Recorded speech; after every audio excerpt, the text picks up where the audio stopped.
In this review, I will be talking about one of my favorite game shows of all time, and that is Sasuke Ninja Warrior.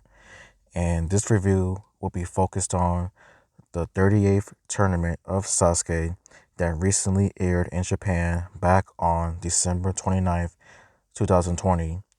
And in my honest opinion, I thought this tournament was pretty good. You had a lot of good moments, a lot of shocking moments, a lot of just WTF moments, but the ending itself was extremely well done, with Yusuke Morimoto becoming the second double grand champion of Sasuke in history. I thought that it was pretty well. I'm going to first talk about the first stage and how well it did and some of the things that I didn't like. Okay, first thing first, I thought that the fact that they were able to take care of this tournament, those are not the right words. The fact that they was able to have this tournament throughout this pandemic is saying something, because I remember with news going around that Sasuke 38 was supposed to be different and such, but it really wasn't that much different. Just no crowds and everything. I thought that was a really good addition, to be honest, that they were able to still have Sasuke as like its ordinary tournament throughout this pandemic. And I salute TBS and the director, Inoue Masato, for that.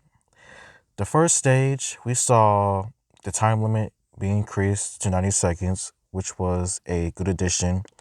And we had a new obstacle in the first stage, the silk slider.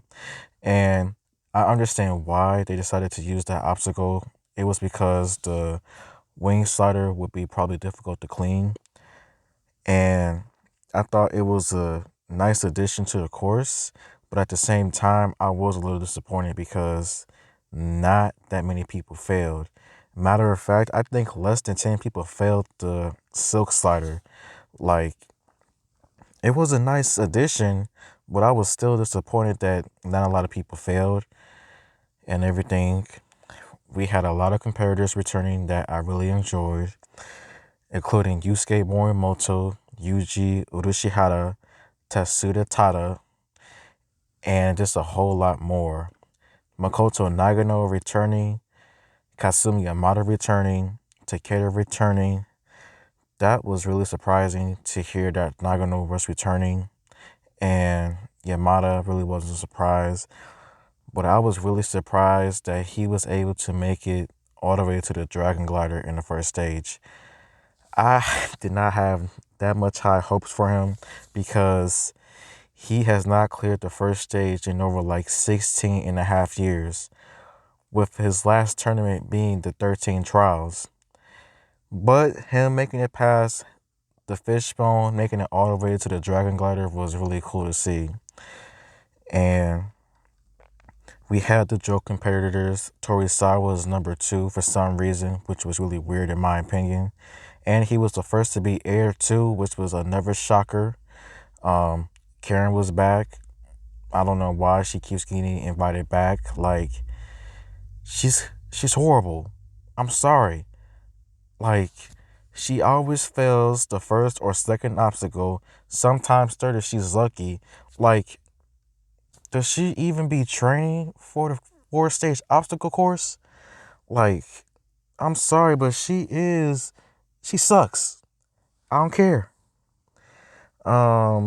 We had freaking Daisuke, something. I'm so sorry. But the guy who builds all those obstacles for the first stage, he almost cleared the first stage, but it still wasn't enough, which was really shocking. Like, him making it past the Dragon Glider was really cool to see.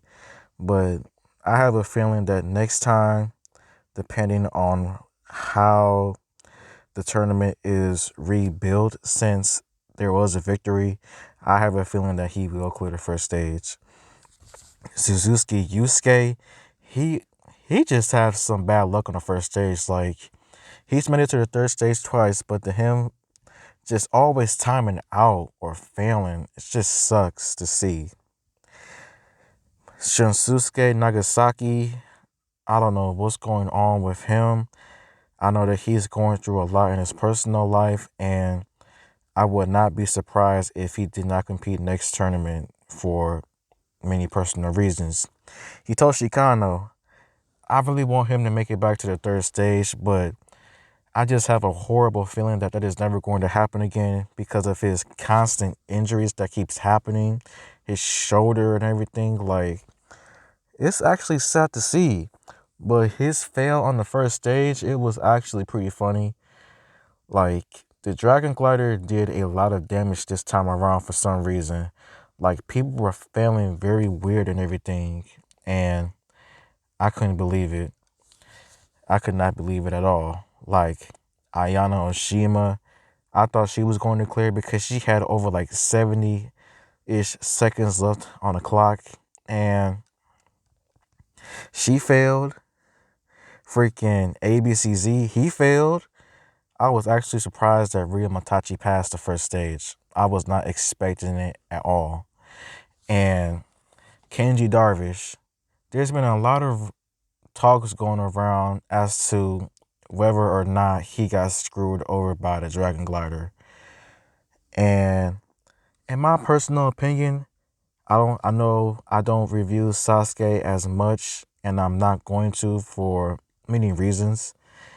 Looking back at different video footage and everything, you can see that one side of the bar didn't go completely all the way through. And it just looked like that he did get robbed once again by the first stage.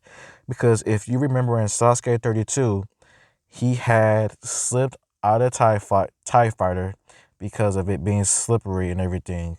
Like, that was still bad as well. But I think that he probably did get screwed over by the Dragon Glider. Maybe the obstacle was not reset correctly or whatever, but that was not supposed to happen. How does one side of the bar doesn't go completely through, but the other side does? Like, sucks. That sucked. Jun Sato, 10 years, 10 clears. Like, this man cannot. I hope this man does not ever fail the first stage. If he fails the first stage, that would just be a huge slap in the face.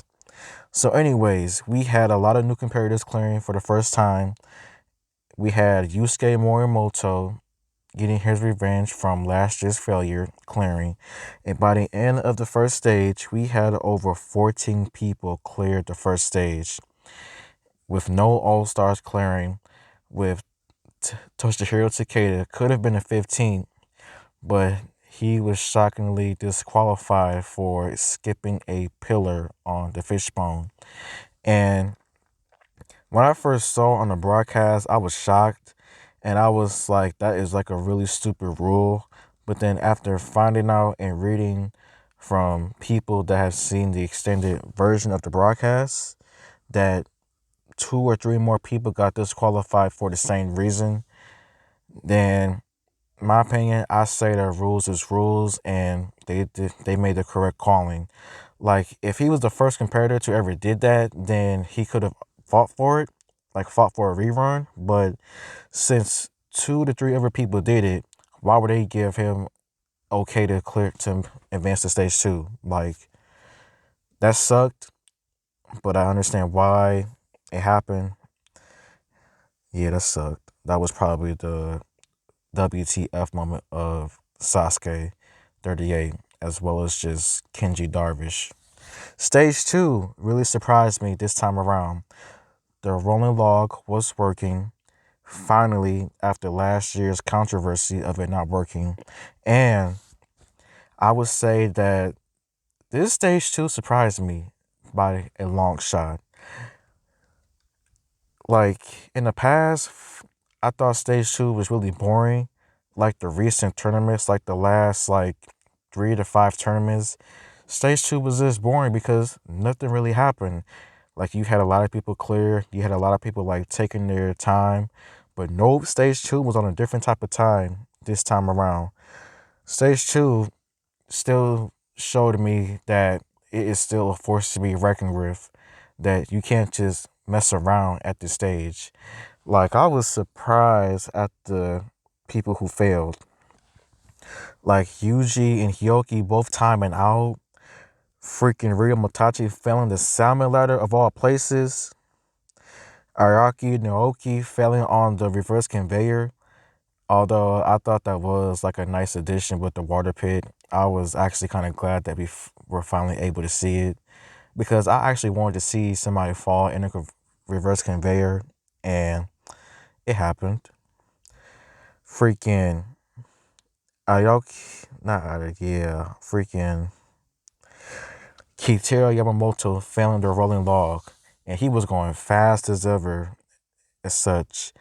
I don't have much to say about stage 2 because it actually did its job for the first time in a long time, and it still showed that it was a force to be reckoned with. And also the Black Tigers, I'm sorry.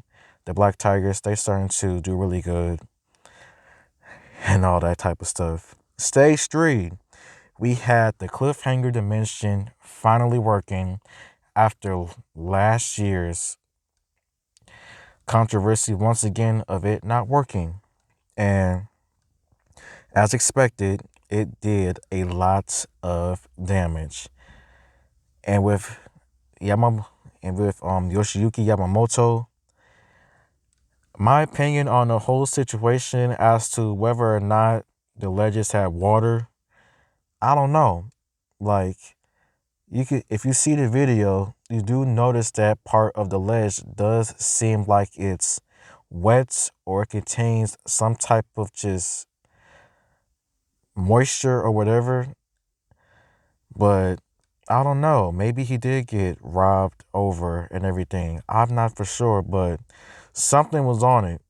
It looked like it could have been wet because he was clearing, but then as soon as he touched that spot, he slipped. So if he did get screwed over because of the rain, that sucks. That really sucks. And I know that he and the other Black Tiger, they're going to make it back to stage 3. I know they will, because they're cool. They're good comparators. Jun Sato, oh my God. I did not think he will ever clear the cliffhanger dimension, or any type of cliffhanger, I might add. This will have to be like his 6th or 7th failure. No, this is his 6th failure, failing to clear the cliffhanger in any version. Like, he can do it. Like, he almost cleared this time, but his timing was just off at the second ledge. And I want him to make it to the final stage. I want to see what he can do, but he needs to work on his cliffhanger. Like, he needs to build a good cliffhanger that actually moves. Some people have done it. It's possible. Tatsuya Tada, him failing the cliffhanger dimension, it wasn't surprising. Just like Sato, his timing was just all wrong. But I'm now wondering, was it a fluke? Just like Tomohiro Kawaguchi, like how he made it to the final stage in Sasuke 30, but then failed the crazy cliffhanger in 31. Was it just a fluke, or was it just a mistake? We'll see next time. Yusuke Morimoto, he clears the 3rd stage once again, and final stage time. And I would say the final stage profiles, the introduction profiles, have always been really cool, especially the last few years, I might add. And what we saw was really amazing. He failed the last 2 times. This time, Morimoto was on his game time, and he did really well. He did awesome on the spider climb. The salmon ladder was alright. The rope climb, he was on a mission, and he destroyed that final stage. At the same time, 2.5 seconds, just like Makoto Nagano, the grand champion, the GOATs, one of the GOATs, I might add, of Sasuke, and he did his thing. And with the ending of Morimoto being thrown in the water, as well as just Nagano being thrown as well, that was just Sasuke 14 and 17 vibes all around. And that was the end of this tournament. And like I said, this was a really good tournament to me. There was some issues, but it wasn't that serious of an issue. Some weren't, others were. And I would probably have to rate this tournament maybe a 9 out of 10 because, like I said, it was good. The issues that happened can be addressed for next time. As for what I think will happen in Sasuke 39, I expect a renewal, but part of me really wants a renewal like 18 or 25. But with how TBS is and Inui is, I have a bad feeling that this renewal is probably going to be like 32, with it just being like half of it renewed. And that is what I don't want to see in Sasuke 39.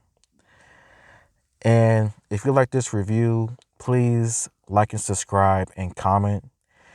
And tell me what I should review next, because I am probably going to be reviewing or reacting to some videos from now on. And until next time, later.